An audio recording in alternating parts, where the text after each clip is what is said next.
Hey, what's up everybody? It's your boy Art with Toys, and I'm back with a brand new review on the Marvel Legends Guardians of the Galaxy Yondu figure. Stay tuned.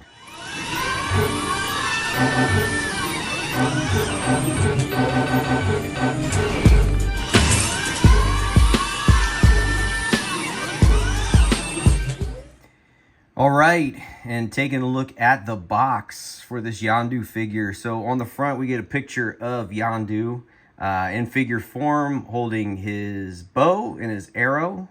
And I'll get into what it comes with here in a second. You get a picture of Yondu in the back there, just kind of outlined in that space design. You get dot matrix style designs going at the top and bottom. Guardians of the Galaxy warning sign, plastic free packaging, Hasbro. On this side, you get that same image that's on the front, as you can see there, only in color, and that looks pretty cool.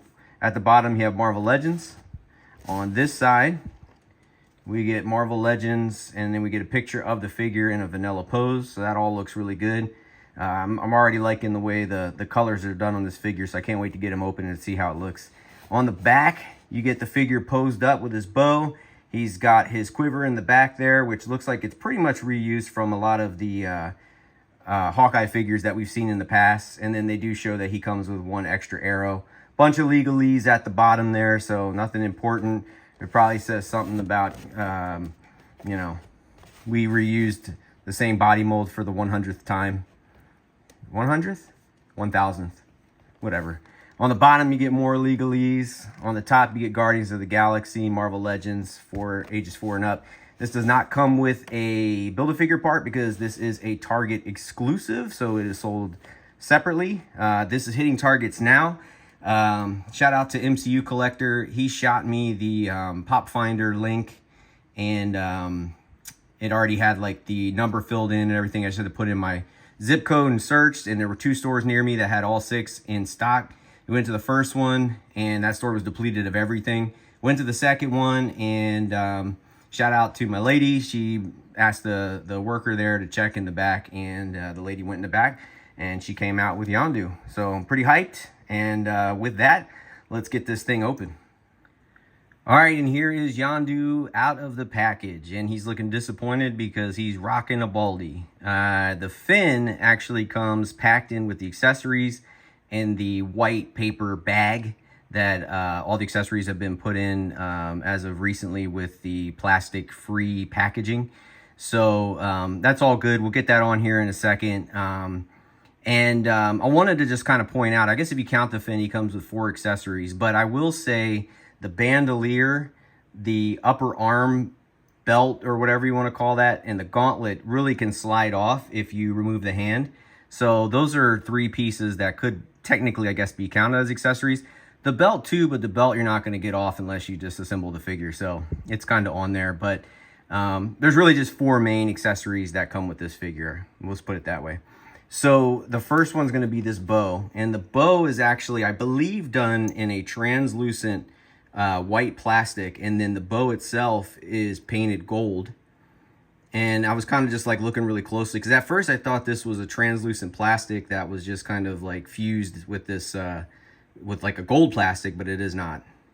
And this is going to function very similar to your normal Hawkeye bow staffs. It's not molded exactly the same, but it's going to function very similar. And I've seen people take this part of the string off and actually put real string on there, and that doesn't look too bad, because then you can actually draw it back in a way and, you know, get the arrow positioned in his hand so it looks like he's shooting the arrow. But all in all, this is fine. There's not a ton of detail here. It's just gold and translucent white. Over here, we have this quiver, which I believe we've seen many, many times with Hawkeye figures. And that is just done in gold plastic. And then the top is done in a red plastic. And it's just, I think, kind of clipped together. The inside is hollow. And no real paint detail there. I will say, you know, it would be cool if they'd start doing this. They have this one arrow that's sticking up, and, you know, if you were to put it on his back, you could have his hand reaching for that. It'd be cool if they just left a space in there so that you could put the loose arrow in. And 1, it would help with storage, but 2, it would be able to come further out and make it more look like he's drawing an arrow to shoot off with the bow. So there's that, and then here is the one arrow you get, and that is just done in a red plastic. And no real paint detail there. And I guess, you know, if you wanted to paint these, you could. I don't necessarily know if I want to. I'm gonna probably not do it because I do like how clean the figure looks, and it kind of pops that way. And it's gonna look good in toy photography, but at the same time, it kind of makes it feel very comic booky with the bright colors and the red contrasting with the blue. So, all right, so here's the fin. And I'm going to try to get this on his head correct this time because I've tried twice on video and screwed it up. I don't know why I keep wanting to put it on backwards, but it basically goes with this piece facing forward. So the rounded part goes in the back, and you're just going to find that groove in the top of his head, and boom. It just clips in there, and he is ready to roll. In fact, there's a little bit more space. Let's see if we can get that further down. Yep. All right, man. You're not disappointed anymore. You're ready to roll. All right. So cool. So taking a closer look at the figure, this obviously is the Spidey 2099 figure, the one with the white suit. Also, you know, Sunfire used it. Bullseye used it, and then a million other figures afterwards used it. It's a great buck, you know. So I guess it works for characters with this build, which is great, you know. Do you get tired of seeing it? Yeah, I do. But at the same time, it is what it is. They did do a nice job of adding things onto the figure that kind of make it feel different. So again, you have the bandolier, the belt, the bicep, you know, belt or whatever you want to call that. I can't think of the word. The gauntlet, and then you got the pirate boots there, which obviously are a reuse. So they've added enough on there that makes it feel different, and then the colors obviously, and you got the gold running down the side. So let's take a quick look, or a closer look at this guy. So just taking a look at the head, that looks pretty good, and I'll move a light over here so we can get in closer. So good, you know, good mold in the face sculpt. I do like that. This would be cool too if you had another one of these, and you kind of filled in the groove, and then you could paint this to, you know, like with human flesh colors or whatever. And I guess you'd have to sand down the ears, but you know, I could see people making custom head sculpts out of this. Eyes look good. So let's just move the light here. Let's see if we can get the eyes. Eyes look good. And then again, the face sculpt looks great. Not a whole ton of paint detail on the face sculpt. Basically, the eyes are painted, and then the fin's a separate piece. You got the eyebrows, and the rest is just basically blue. It does look like there's a little bit of a darker blue in the lips. And then you got the pointed ears there. And then going down, you have the gold bandolier. That's done in a gold plastic. And then you have the star painted with a gold plastic there. And then you have this star stripe that goes down to about right here, and it ends at the bandolier. So the upper part of the figure, that separates the blue from the red. But what is kind of weird is it stops right there. So it doesn't continue across here and down to here, down to the belt. And I guess they figured the bandolier would cover that, so why paint it? But the red is just, you know, your typical kind of scarlet red. The blue is like a light blue, kind of like a classic Spider-Man suit blue. And then you got the gold running down the side here. So you got 6 of those. And then on this side, obviously, you have the solid blue. And then you got this piece that's on there, and that is done in a gold plastic. The gauntlet's done in a gold plastic. And then he has 2 gripping hands. And that is all the hands that he comes with. And then he's got the red trunks, and that is just done in a red plastic. And then a solid blue for both legs, no design there. And no, you know, no real paint detail or wash or anything. And then solid red for the pirate boots. And again, it's just red plastic, no detail or anything painted in there. And again, that's fine. I think with these classic figures like this, with these crazy colors that they have, I'm totally fine with a lot of the solid colors because, again, it just gives them more of that classic feel and makes them feel like they came right off the comic book page. So there's that. I'm going to move the accessories out of the way, and we'll get into articulation.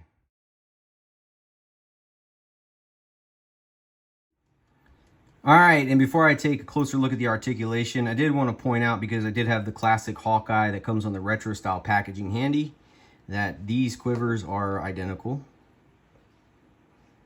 Everything's the same with the mold. This looks like it was done in purple plastic with white paint at the top. This looks like it was 2 pieces of plastic fit together. So red and a gold. But everything is identical there. It's even hollowed out on the inside. So there's that. Now, as far as articulation goes, if you have any other figure on this body, you know exactly what to expect. So probably no surprises here, but I will get into it.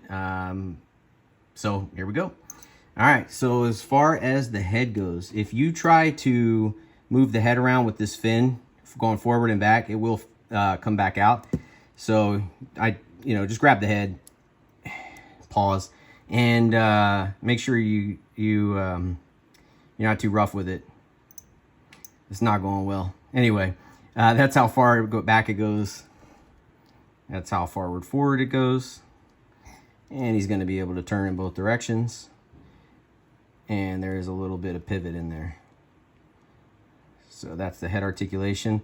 Arms are going to go up that far, but if you do the trick, thumb on the shoulder and push with the thumb and up with the pointer finger, you get a tiny bit more range. He's got the upper bicep swivel. He's got the double jointed elbows. He's got the wrist that can turn and has the typical wrist hinge on it.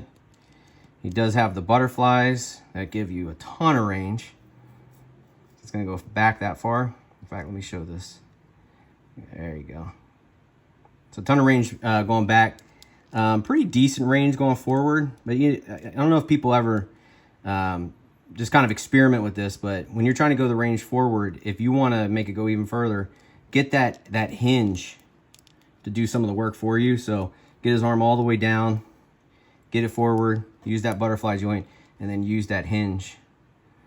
And you're going to be able to get a little bit more forward action going there.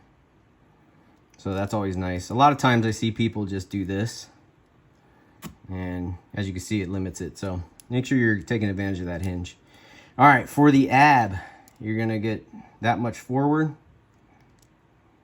And you're obviously going to get more back. I'm not sure why Hasbro does that, but 99% of the figures tend to want to crunch back further than they do forward. Except for the big Ronin figure. I don't know why, but yeah, it seems to be the common thing. One thing I did want to point out, the hinge on this wrist is the same as on this one, so no difference there. It would have been nice to get that horizontal one since he's holding the bow staff, but we did not get that. So as you can see, those are the same. Waist swivel, and you got the leg that's going to go forward that far. Let's move his arm out of the way so you can see that. It's going to go back that far, so not a whole lot at all. Upper thigh swivel, double jointed knees. He's got the boot swivel, which obviously all these figures have like separate pieces at the bottom, which allows them to mix and match parts, but he's got the pirate boots on there. So again, you have the boot swivel. You have the ankle, let's use this one, ankle that's going to go back that far. And then again, another trick, that's not as far forward as it goes. Take the boot, turn it, use the rest of that hinge, swivel it back, and now you got more pivot going forward because you got it over top of the lip of that front part of the boot. And then he's going to have his typical ankle rocker there. So yeah, I mean, for a figure that is going to run around and shoot bow and arrow and, crouch down and do all that kind of stuff, I think the articulation is fine. Is it anything exciting? No, because we've seen this buck a million times. But at the same time, it is fitting for this figure. So, yeah, it all works out. Get him centered up there. So, yeah, that looks pretty good. All right, let's get into comparisons. All right, and here is Yondu next to his MCU movie counterpart, Yondu, played by Michael Rooker. And he is also next to the new Marvel Legends Ronin the Accuser figure that just came out. And I have a review for him up already. That was the last review I did if you want to check that out. But as far as these figures go, it looks like comic book Yondu is a little shorter than movie Yondu. And obviously he's way shorter than Ronin. which is correct because Ronin should tower over them. But these look pretty good together. You can swap the heads on these. The blues don't match, but I'll just give you guys a quick look at that. If you want to see what Michael Rooker would have looked like in the classic Yondu form, kind of makes you wish that they had done it in a way. But there is that. It's not terrible. I don't know. I do kind of wish we would have gotten the classic Yondu. I guess it wouldn't have fit in with the time period of the Guardians movies. As I said, the blues do not match, but they pop. The head pops on there just right. I mean, no problems at all. It's not wobbly or loose or anything. And yeah, there's that. It's a quick profile view for you. Would have been cool too if the fin was a little bit bigger. But all right. All right, and here is Yondu Udanta next to another Guardians of the Galaxy character from that classic team. You got Vance Astro or Major Victory. So part of that 1969 team, obviously, you also had Martin X and Charlie 27, which would also be cool to have in figure form. So hopefully Hasbro continues down this path. The Vance Astro figure is not the most exciting thing in the world. As you could see, some of the plastic was molded in blue and some of it was metallic blue painted over, I guess like the molded white or whatever. So if you look at the boots there, you have the dark metallic blue for the boot area, and then on the lower leg, which should resemble the upper portion of the boot, you have metallic blue painted over. So the blues don't match. It'd be cool to get some kind of re-release or upgrade of that figure. And then again, you know, it'd be awesome to get the rest of the team. And then on the other side, you have another bow and arrow wielding hero. You have the classic Hawkeye, and that is from the retro carded wave that came out a little while ago. And I'm definitely excited to get that brand new one that comes out in that Legendary Riders form with the vehicle. So that's gonna be it's gonna be fun. So, all right, and here's Yondu next to the smooth ass Red Hawk with a custom head. And he's got the dog tags on there, and he's chomping his teeth like he just spiked the volleyball in someone's face, and he's in the face of the opponent. So hopefully you get that reference. And on the other side there, you have the neck of RoboCop. All right, keeping going with the fun comparisons here. We have him next to my custom Marvel Legends Thunderbolts Agent Venom figure. So I've always thought that's probably one of my better customs. And then on the other side there, you have Storm Shadow. And again, he is another character that wields a bow and arrow. And kind of like what I was talking about earlier, you have a space in this one to store that extra arrow, which is what I wish they would do with these. All right, and here's Yondu next to the retro style Hercules. That came on that retro card, and that's a good figure. That's another underrated one I don't think people talk enough about. That was a nice release. And then on the other side, you got the 80th Thor, and I do have a custom cape for him. I need to find some time to get on, but they look good together. And again, this is how he stacks up to characters that are just a little bit bigger in size, but also kind of like cosmic guys or whatever. So yeah, that looks pretty good. All right, last but not least, here he is next to my custom, I guess you'd call that X-Force style cable. I kind of just went to town loading them up with stuff. So you got the Diamond Select legs, lower legs. And the gun is a bunch of guns kind of put together to mimic the one that he has in the movie. And, there's canisters and everything on him. So there's that. And then on the other side there, you have the Walmart Ulick. There's a lot of light on his face. So there is that. I'll move the light a little bit just to get the details. So that's kind of what he looks like with a bigger, I guess human character, and then, a giant size character that's about the size of, like Rhino or whatever. So there's that. And let's get into some final thoughts. All right, and wrapping this one up, I think this figure's cool. And the most exciting part about it is having classic Yondu in figure form. as far as the figure goes, we've seen this buck a million times. And, you know, when you're holding the figure and you're moving it around and posing it, it just feels familiar. So that part is not going to blow you away. What's going to make you excited is having Yondu in figure form and, you know, hopefully being able to potentially build that classic Guardians of the Galaxy team. And a couple quick gripes I got, and some of them aren't really big deals, but, you know, I'm just going to throw them out there. The fin, again, is a separate piece, so if you try to pose the head around by gripping the fin, especially if you're moving it back and forward, it's going to come out, so just be aware of that. Just pose the head like you would a normal action figure if it didn't have the fin. The quiver, this would have been a great chance to get a new quiver, but we got the same old one, and even if we got the same old one, at least give us the space to store this extra arrow he gave us. As it stands right now, he either holds it or he doesn't hold it, you know, so it would have been cool, one, to have the storage, but two, it would have been neat to have that spot there so you can make it look like he's drawing the arrow from the quiver in, you know, in when you're posing him around. So, you know, that is what it is. The bow is kind of lackluster. It's the same old bow in a sense that it functions very similar.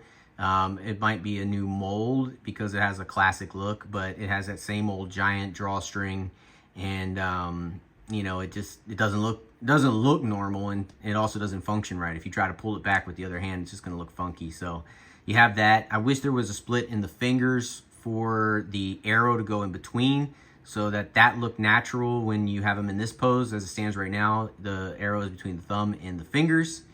So you can make it work, but it would have been nice just to have that split. And you could always cut it with a X-Acto knife if you really wanted to, I guess. And the last thing I'm just going to point out is the knees. They're a bit gummy. And what I mean by that is the hips are tight. And you got to move them around probably to loosen them up. But they tend to want to go back into more of the closed stance. And if you have the figure in a wide stance and it's starting to do that, you'll start to see a bend at the knees where the feet will stay in position. The hips will start to close up, and then the knees will be where it bends because they are gummy. So, you know, just move it around and maybe throw some oil in there to loosen it up. It shouldn't be too big of a problem, but I do wish they would just use a harder plastic or something for the knees or the knee joints. But otherwise, it's a cool figure. You know, the paint looks good. I have no real paint imperfections. You know, the blue and the red looks cool. The gold looks cool. And the accessories that are added to the figure, again, all of that together gives it a different look, and it makes you excited for classic Yondu. But the familiarity of this buck still stands, and we're going to see this buck again used with Ant-Man here shortly. So that is all I got for now. Make sure you take care of yourself and each other. I'm out. Peace.